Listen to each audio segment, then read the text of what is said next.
Le pont Pierre-Laporte trône majestueusement à l'entrée de la ville de Québec depuis plus de 40 ans. C'est effectivement, en Amérique du Nord, l'un des 10 plus grands ponts suspendus.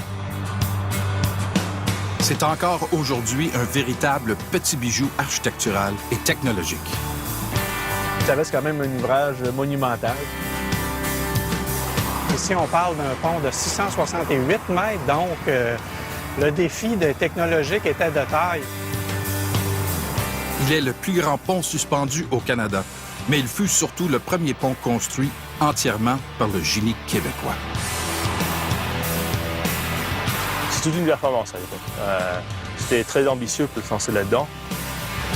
On ne faisait pas ça les yeux fermés, là. Si on a fait ça, c'est parce qu'on avait étudié et on savait où on allait. 40 ans plus tard, on construit à nouveau un pont au-dessus du fleuve. Et on ne peut être que fasciné, voire intimidé en entrant dans le ventre du pont Pierre-Laporte. Le bruit qu'on y entend.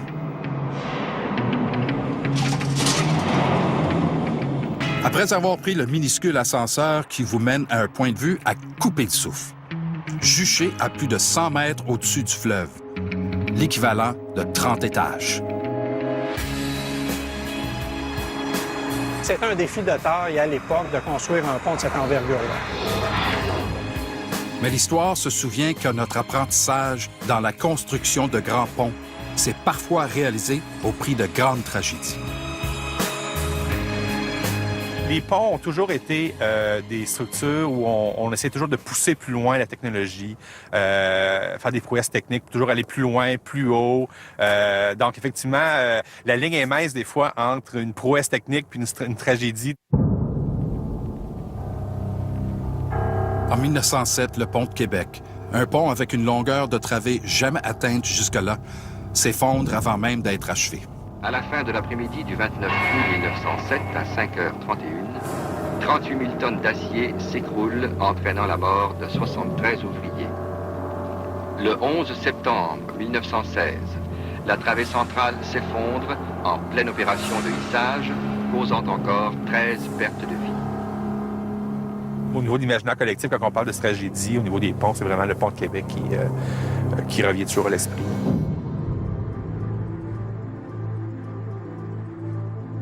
Mais encore plus spectaculaire parce que le tout a été capté sur pellicule. En 1940, le troisième plus long pont suspendu au monde est inauguré dans l'État de Washington. Avec sa structure élancée, le pont de Tacoma était à la pointe de la technologie en matière de génie civil. 4 mois après son ouverture, il se disloquait sous l'effet du vent dans des circonstances que les ingénieurs n'avaient pas prises en compte.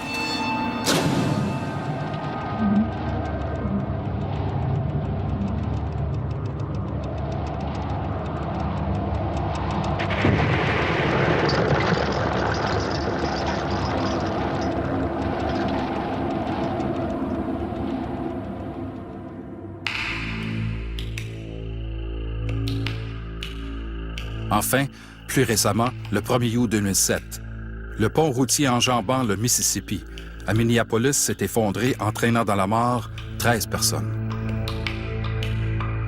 Une faille au niveau des poutres métalliques qui soutenaient le pont serait à l'origine de son spectaculaire effondrement.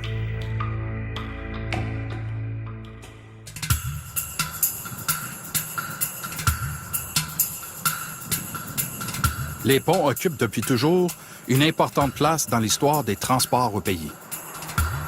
Et à chaque fois, la construction d'un grand pont a permis une mise à jour de nos compétences et de nos exploits. Par exemple, le pont Victoria.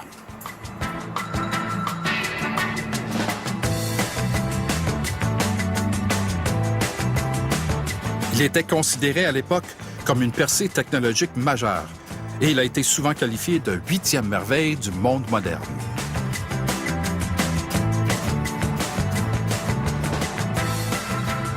Appeler un pont le 8e merveille du monde, effectivement, c'est très important. Si on se remet dans le contexte de l'époque, un pont de cette envergure-là, on a vraiment dompter le grand fleuve en le traversant. Bon, bien sûr, c'était un pont de chemin de fer à l'origine, mais c'était impensable là, quelques années auparavant de faire ça.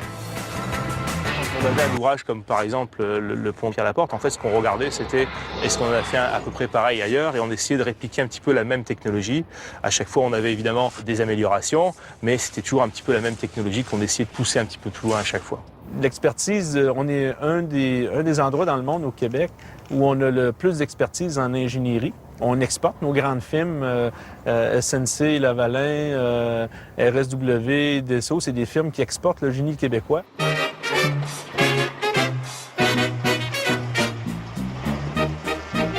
Au début des années 1960, concevoir un pont comme le pont Pierre-Laporte semble dorénavant à la portée des ingénieurs québécois.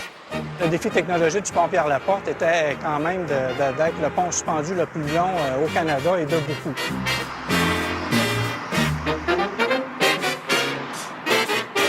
Le pont Pierre-Laporte fait partie de la catégorie des ponts suspendus, ce qui signifie que le tablier est littéralement suspendu à l'aide de câbles attachés à chaque pilier, puis ancrés dans la terre ferme à chaque extrémité.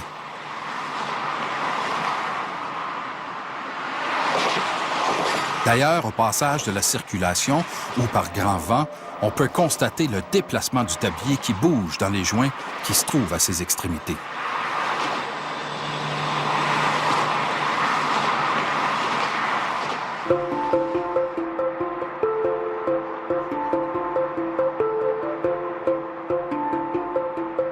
En fait, pour une portée de près 700 mètres, l'ouvrage devait traverser le Saint-Laurent. À ce moment-là, c'est assez grand. Donc, pour 700 mètres, il y a très peu de techniques disponibles. Écoutez, le choix de cette technologie-là, à l'époque, d'un pont suspendu était vraiment la solution qui se prêtait bien en raison de l'envergure de l'obstacle à franchir. On parle du fleuve Saint-Laurent, on parle d'une voie navigable.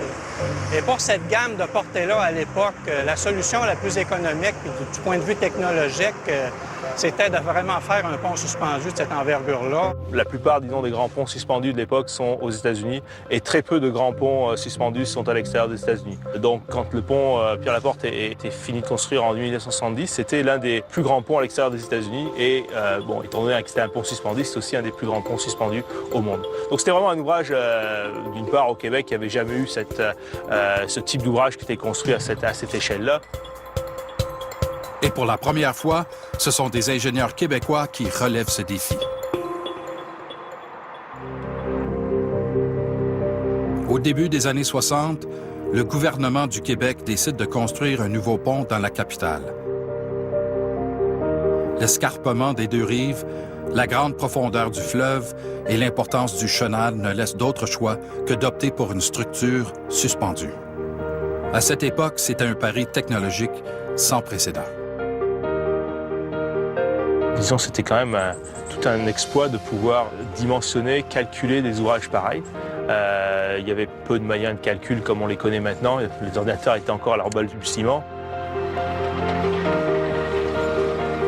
Pour le gouvernement provincial, la décision de construire ce grand pont devait enfin mettre un terme à la congestion automobile quotidienne que connaissait depuis plusieurs années déjà le Vieux Pont de Québec. Les spécialistes du ministère des Transports estimaient alors que ce nouveau lien entre les deux rives du Saint-Laurent réglerait le problème de circulation automobile pour les 20 prochaines années et qu'il fallait même commencer tout de suite à prévoir la construction d'un troisième lien entre les deux rives.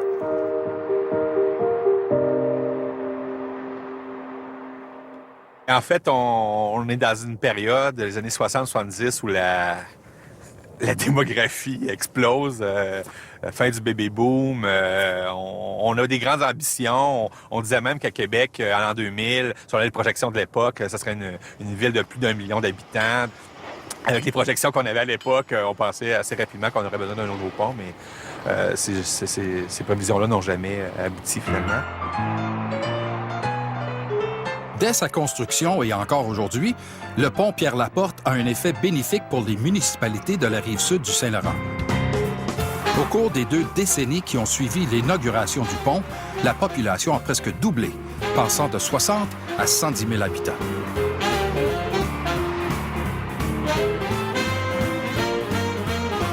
Lévis, à partir de ce moment-là, a explosé en termes de banlieue de la ville de Québec. Et même encore aujourd'hui, Lévis se développe encore très rapidement, d'où le fait que depuis quelques années, on sent vraiment une pression là, sur le trafic routier à la tête des ponts. Mais au-delà des prouesses techniques qu'il a représentées sur papier, le pont Pierre-Laporte incarnera sur le chantier un dramatique changement de garde. Pour la première fois, on allait confier entièrement l'exécution des travaux à des ingénieurs québécois, dont la firme d'ingénieurs Janin. Alors, en fait, Janin a obtenu 2 contrats, là, le contrat des piliers en rivière, puis là, le contrat des câbles et des travées suspendus. C'est toute une performance à l'époque. C'était très ambitieux pour Janin de se lancer là-dedans. Même pour quelqu'un qui aurait été habitué, c'est déjà un exploit. Et de le faire sans avoir aucune expérience d'ouvrage similaire, c'était certainement un défi remarquable à l'époque.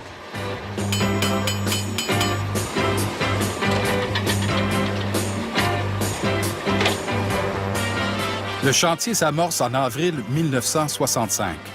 Débute alors la construction de 2 massifs d'ancrage, d'immenses blocs de béton de 127 000 tonnes chacun, juchés au sommet des falaises bordant le fleuve et qui serviront à résister à la traction de 57 millions de livres exercés par les 2 câbles porteurs qui y seront ancrés. L'autre défi, les fondations des piliers. On parle toujours de fondations énormes. Quelquefois, ça peut représenter la superficie d'un terrain de football.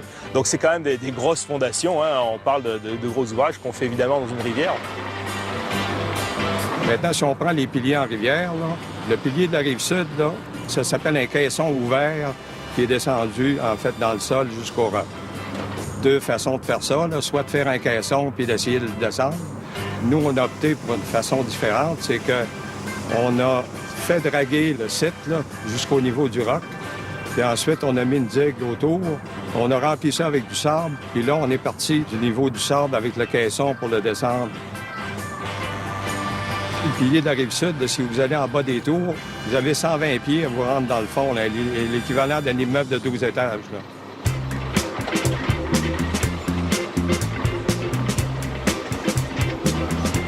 En janvier 1968, les fondations terminées, la construction des pylônes peut enfin débuter. Ces pylônes sont composés de 2 colonnes cruciformes reliées au sommet et sous le tablier du pont par des chapiteaux.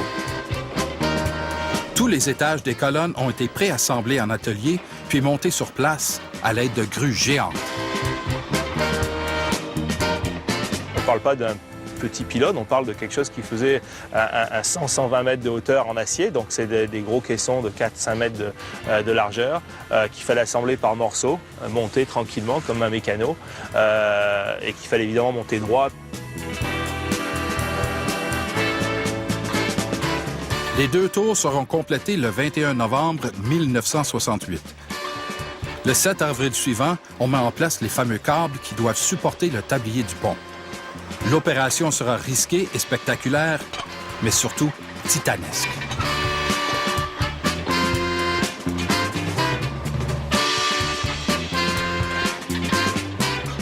Le câble principal donc, de suspension de l'ouvrage était réalisé par des torons. Donc ce sont d'assemblages de câbles, à peu près 300 brins pour constituer un toron. Donc on parle d'un bon câble. Et donc chacun de ces câbles-là sont construits dans une usine et amenés sur site sur une grosse bobine. Vous avez déjà vu des fusées de laine, peut-être, là? Non, mais chaque toron, ça ressemble à une fusée de laine, là, qui est attachée à chaque bout, à chaque massif d'ancrage. Puis, finalement, au massif d'ancrage, les torons, en fait, convergent vers le câble. Là. Ensuite, là, il devient câble total. Là. C'est comme ça qu'on a le câble principal et le câble porteur. C'est ça qui est l'originalité, puis la spécificité, puis l'unicité de ce pont-là au Canada.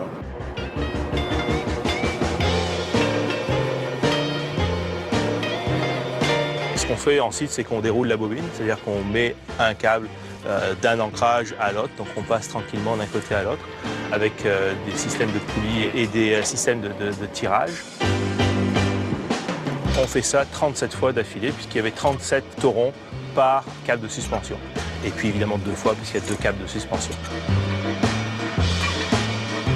Tout le poids du tablier de l'ouvrage là, est repris par les câbles au niveau des deux extrémités.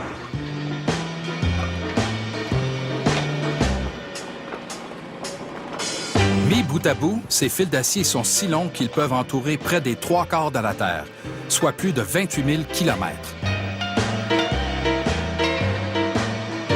C'est un travail assez important et qui était quand même très difficile à faire à l'époque et qu'il serait encore maintenant, si on refaisait le même type d'ouvrage, ça serait encore très difficile à mettre en place. Ce serait une performance encore de le faire.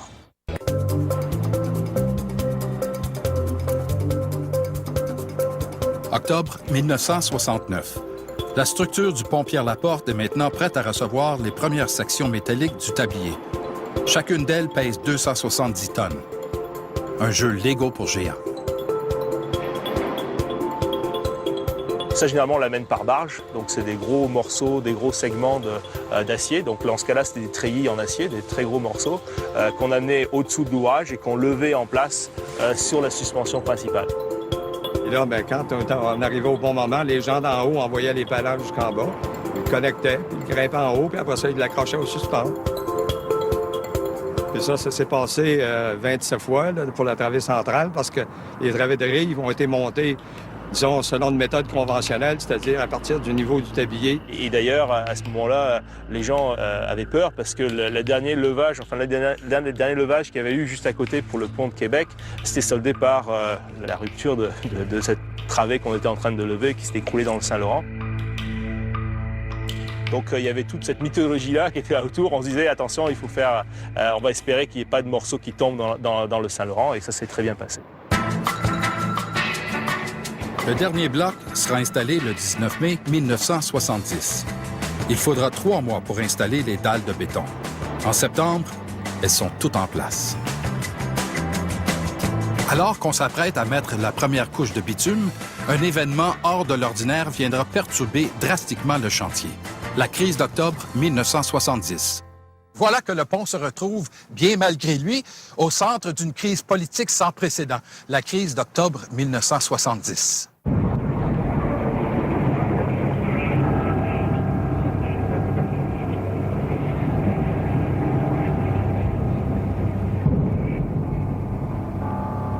These are strong powers, and I find them as distasteful as I am sure you do. They are necessary, however, to permit the police to deal with persons who advocate or promote the violent overthrow of our democratic system. On n'était pas à l'aise, hein? On était très pas à l'aise. Hein? C'était pas rassurant. Hein? Nous sommes le 9 octobre 1970.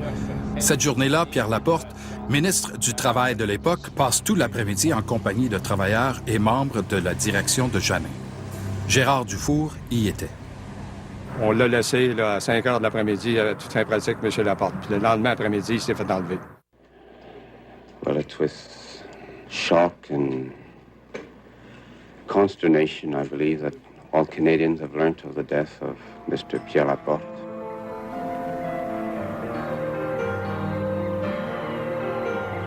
Pierre Laporte ne sera plus jamais revu vivant.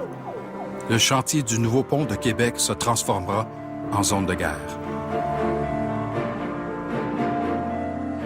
Bon matin, là, les gens qui sont arrivés sur le chantier ici, là, il y avait des barbelés autour des massifs d'ancrage, puis toute une série de soldats avec des M15, là, puis on a vécu ça, là, cette affaire-là.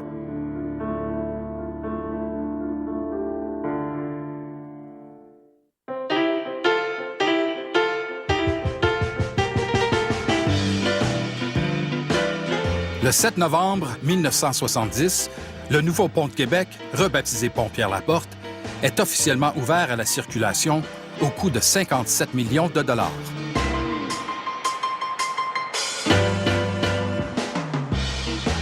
Les données techniques du pont Pierre-Laporte traduisent bien l'ampleur de l'ouvrage. Son poids total est de 25 000 tonnes. Sa hauteur maximale est de près de 100 mètres, soit l'équivalent d'une trentaine d'étages. Sa longueur dépasse le kilomètre, alors que celle de sa travée centrale est de près de 700 mètres. Ce qui en fait le 13e plus long pont de sa catégorie au monde.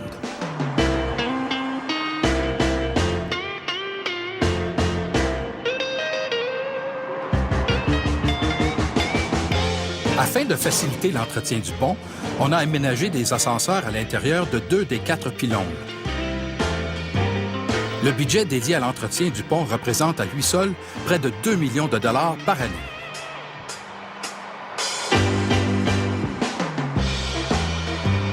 Bon, en fait, c'est l'œil de l'inspecteur qui va voir s'il y a des bons comportements.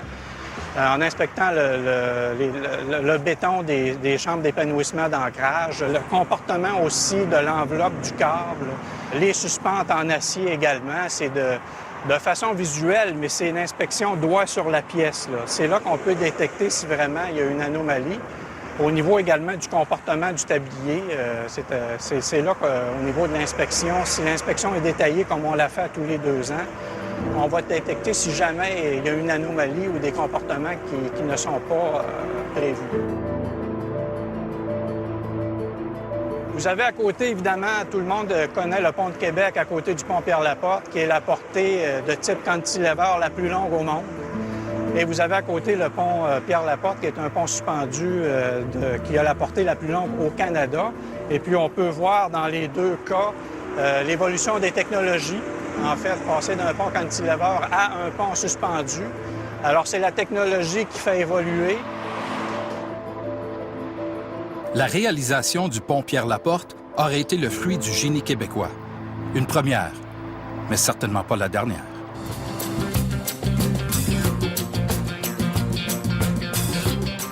Quant à lui, le pont Pierre-Laporte s'apprête à dépasser sans crise le cap de la quarantaine. Le dernier d'une génération de grands ponts, le pont Pierre-Laporte représentera encore longtemps le symbole du dépassement, de l'ingéniosité et des défis relevés avec succès.